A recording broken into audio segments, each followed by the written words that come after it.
Lanjut dengan hukum ketiga dari hukum dasar kimia.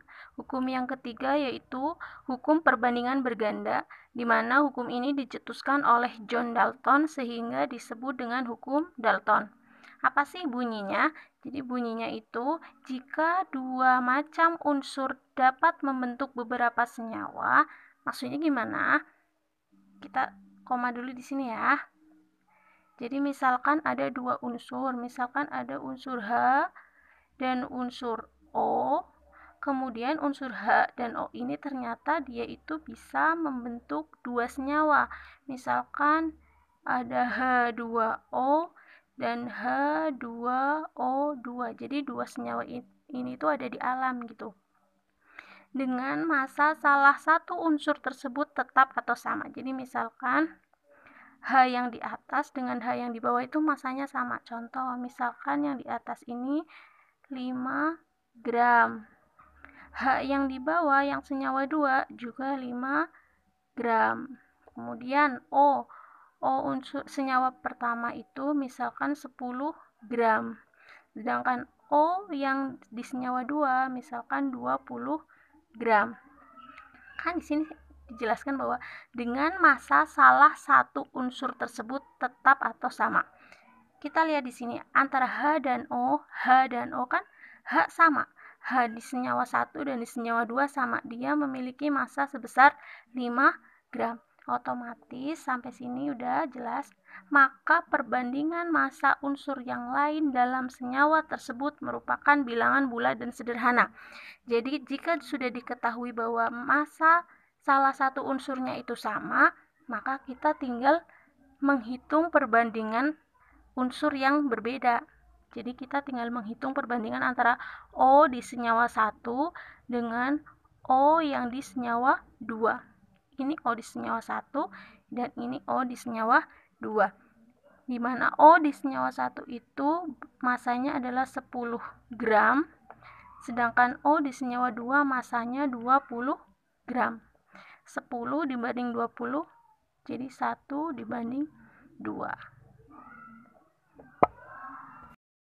Contoh soal hukum Dalton yang pertama, belerang atau sulfur dan oksigen atau O membentuk dua jenis senyawa.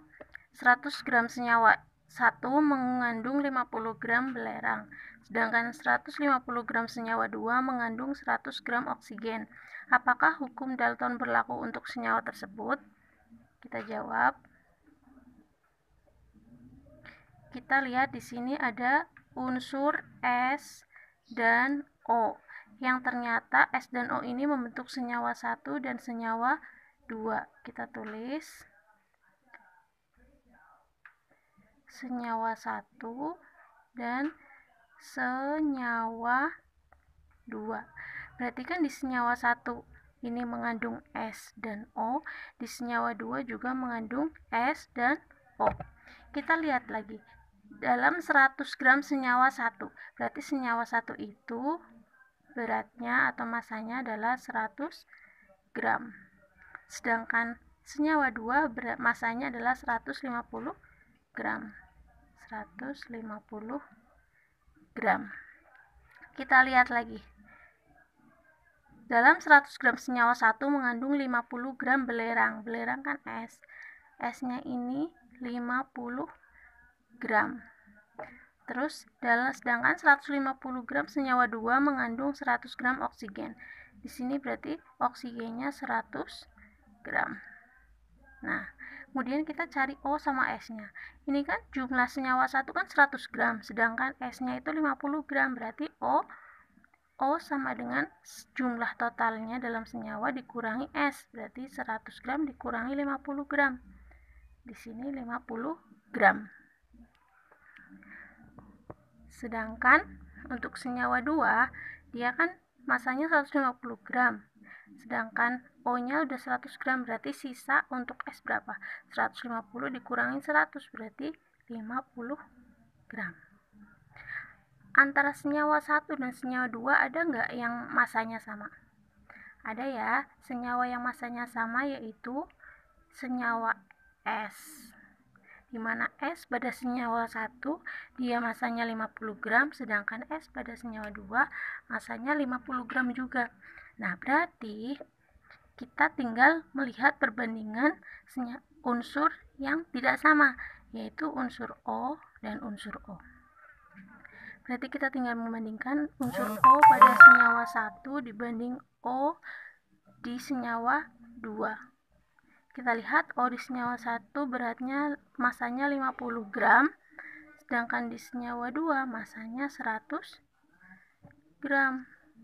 Nah, 50 banding 100, 1 dibanding 2. Nah, sebenarnya dari kesamaan antara S di senyawa 1 dan S di senyawa 2 ini kita sudah bisa membuktikan bahwa ini tuh hukum Dalton itu berlaku pada senyawa di sini.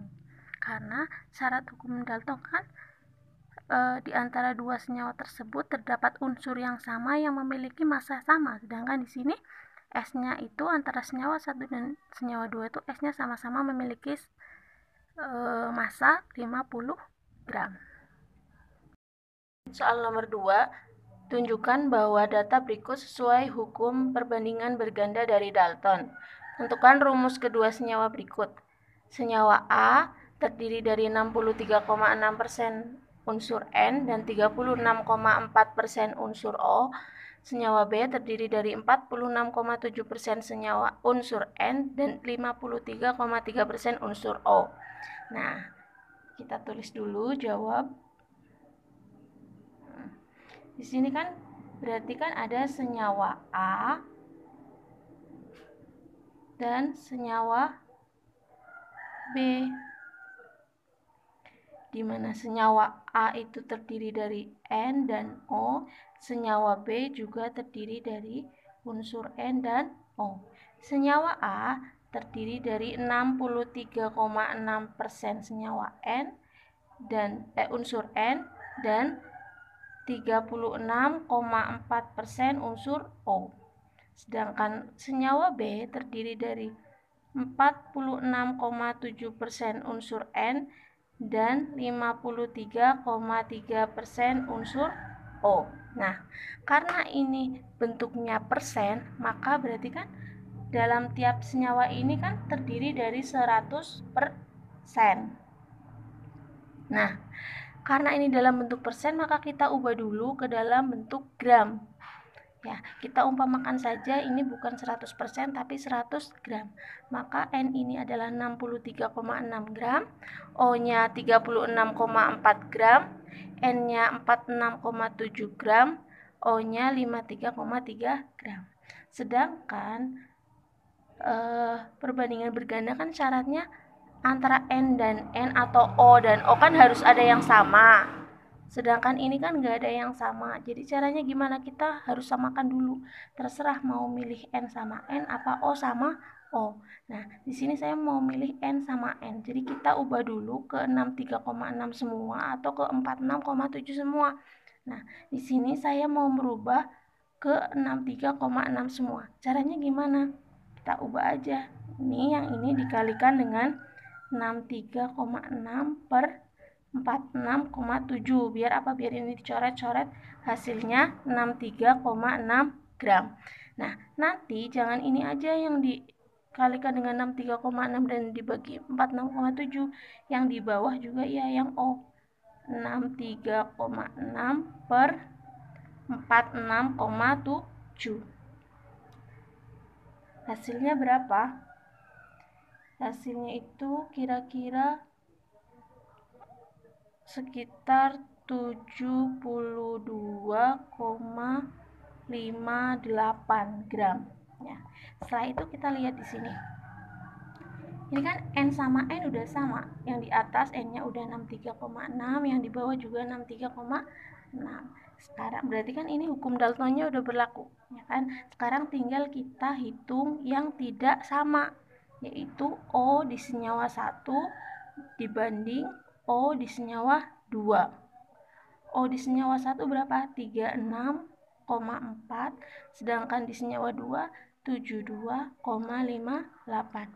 Ini sebenarnya nggak sama ya, perbandingannya sekitar 1 banding 1, berapa gitu. Cuma kan bisa dibulatkan jadi 1 dibanding 2. Berarti hukum Dalton di sini berlaku.